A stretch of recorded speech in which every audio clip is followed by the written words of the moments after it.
안녕하세요. 오늘은 5월 3일이죠. 바로 성 필립보와 성 야고보 사도 축일입니다. 필립보 사도는 갈릴레아의 벳사이다 출신으로 세례자 요한의 제자였지만 바로 예수님의 부르심을 받고 12 사도 중에 한 사람이 되죠. 또 이 필립보는 요한복음에 나오죠. 2장일 겁니다. 1장, 2장. 친구 바르텔로메오, 즉 나타나엘을 예수님께 데려와 사도가 되게 했죠. 그리고 성경에 나오는 야고보는요, 제베데오의 아들과 알페오의 아들 둘이 있는데 오늘은 바로 알페오의 아들. 보통 이제 대야고보, 소야고보 하는데 알페오의 아들을 소야고보라고 하고요. 또 제베데오의 아들을 대야고보라고 합니다. 좀 뭐 시험 공부하는 것처럼 알페오 아들이니까 소야고보, 또 좀 안 되겠네요. 제베데오 대야고보. 그래서 이 소야고보라고 이제 불리는 이 야고보 사도는 또 야고보 서간을 쓴 저술가이기도 합니다. 오늘 복음을 놓고 보면은 필립보가 뜬금없는 건 아닌데 예수님께서 나는 길이요 진리요 생명이요 나를 통하지 않고서는 아무도 아버지께 갈 수 없다. 나를 알게 되었으니 내 아버지도 알게 된다. 이렇게 막 얘기하는 거니까 갑자기 아버지가 보고 싶은 모양이에요. 그래서 아버지 하느님, 즉 저희가 아버지를 뵙게 해주세요. 그걸로 충분하겠습니다. 보는 걸로 하자. 예수님께서 이렇게 오랫동안 너희와 함께 지냈는데도 나를 모른단 말이냐? 나를 본 사람은 곧 아버지를 뵌 것이다 하고 말씀하십니다. 실제로 구약에서 하느님을 볼 수가 없어요. 이미지, 어떤 이미지로도 만들지 말라고 했지 않습니까? 그런데 요한복음에 항상 얘기하는 것이 상호성이에요. 상호 내재성.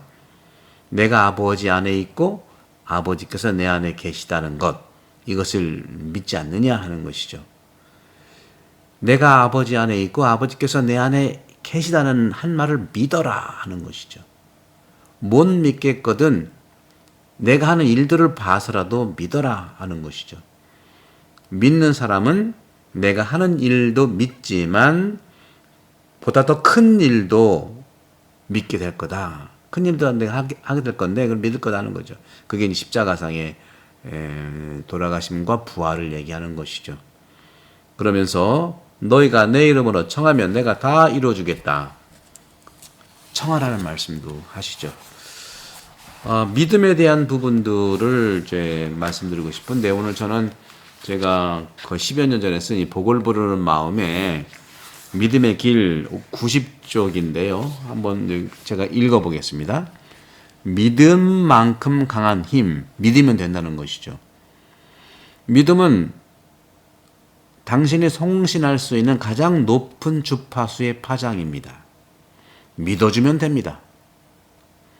아무리 상대가 멀리 있어도 믿는 대로 그 주파수가 높이 그리고 멀리 날아가 그에게 힘을 되어준다.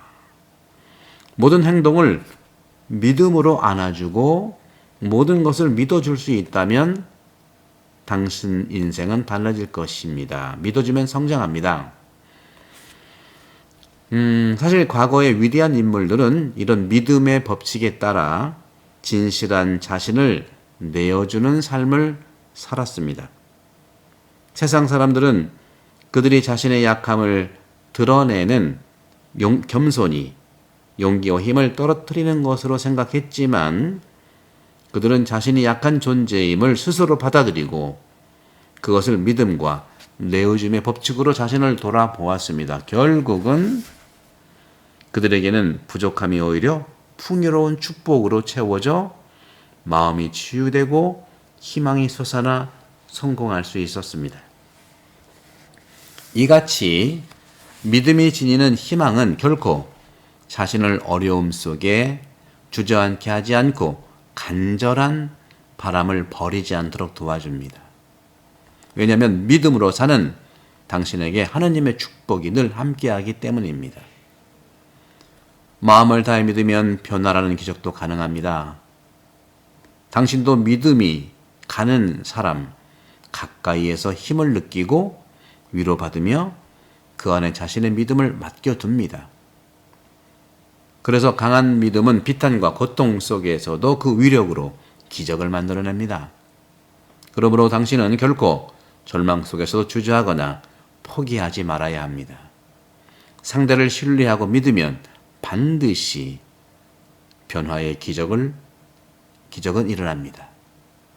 그 효력을 체험하게 되는 것이죠. 네, 요 정도까지만 읽을게요. 저는 이 책을 2009년도에 제가 이 책을 썼어요. 네, 2009년도 그리고 2013년도에 13세 그리고 호주에 있을 때 10주년 해서 또 인쇄를 거듭하고 했는데 저는 이 책에 쓴 그 계기가 있는데요.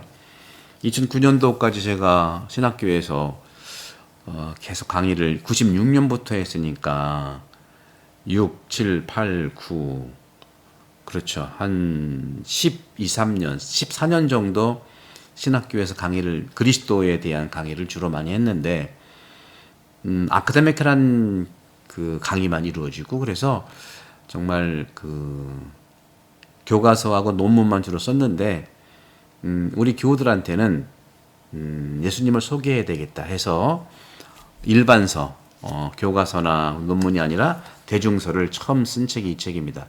복을 부르는 마음. 첫자 복자 끝에 음자 복음이고 복을 부르는 마음은 바로 예수님의 마음이고 또 예수님의 마음을 품고 있으면 내 마음이 되는 것이죠. 저는 이 책을 읽은 분들이 종종 저한테 이제 말씀을 해주는데 가장 감명 깊었던 것은 제가 브라질에 잠깐 안식학기 때 갔을 때 브라질의 한 자매님이 본인이 암투병 중이었는데 너무 괴롭고 힘들고 그랬는데 이 책이 우연히 어디서 있었대요. 보니까 복을 부르는 마음이에요. 근데 그때는 암투병 중이라 심신 상태가 힘들었죠. 그러면서 무슨 복을 불러. 지금 아파 죽겠는데 복이 아니라 힘들어. 너무 힘들어. 저주도 아닐까 모르겠네. 하고 이제 이 책을 밀쳐놨다는 거예요.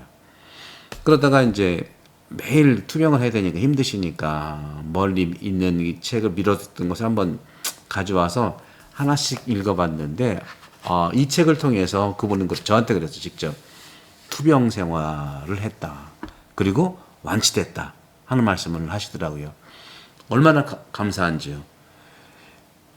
몸은 바로 의사들에 의해서 치료가 되고 회복이 되지만 마음은 예수님에 의해서 치료되고 또 치료됩니다. 분명합니다. 이 책은 예수님의 마음 치료책입니다. 예수님은 치유자시고 구원자시기 때문에 그렇죠. 오늘 필립보와 야고보 사도의 축일에 예수님께서 믿으면 된다는 말씀 하셨잖아요. 나를 믿는 사람은 내가 하는 일을 할 뿐만 아니라 더 큰 일도 하게 될 것이다. 치유되는 일들도 분명히 일어날 것이고요. 그리고 이런 믿음을 바탕으로 해서 너희가 내 이름으로 청하면 내가 다 이루어주겠다고 말씀까지 해주셨어요. 여러분들 믿음으로 주님 안에 살아가는 축복이 되기를 기도하겠고 이 책도 기회 되면 여러분들 읽어보시면 감사하겠습니다. 그리고 이번 5월 13일 날 우리 태안본당에서 거들짝 북콘서트를 하는데 이 책을 가지고 해요. 우리 많은 교우분들이 이 책을 또 준비하셨고 특별히 여러분들 이 책을 읽어보시되 용서하는 마음에 대한 것을 이제 주제로 해서 용서하는 이야기에서 이쪽 챕터 4 용서와 치유는 나와 있죠. 용서와 치유는 마음의 선물로라는 이런 제목이죠. 그런 점에서 우리가 여기 작은 글씨로 되어 있는데 이게 너무 작아가지고 잘 안 보이는 산다는 것은 미워하는 사람에게 단지 악한 말과 행동을 하지 않거나 화를 내지 않고 참는 것이 아니다. 그리고 선하신 신의 보복은 자비의 베품이다. 또 화해다. 이제는 보복을 뛰어넘어 원수까지 사랑하라는 큰 가르침을 생각해 볼 필요가 있다.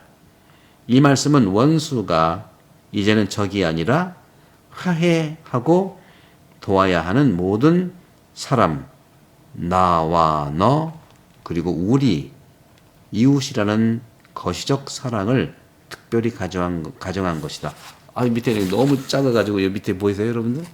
이거인데, 여러분들 이번 5월 13일 오전 토요일이죠. 오전 9시부터 오전 11시부터 1시까지 북콘서트 음악도 듣고 노래도 부르고 또 연주도 보고 또 이야기 나누는 데 많은 분들을 초대합니다.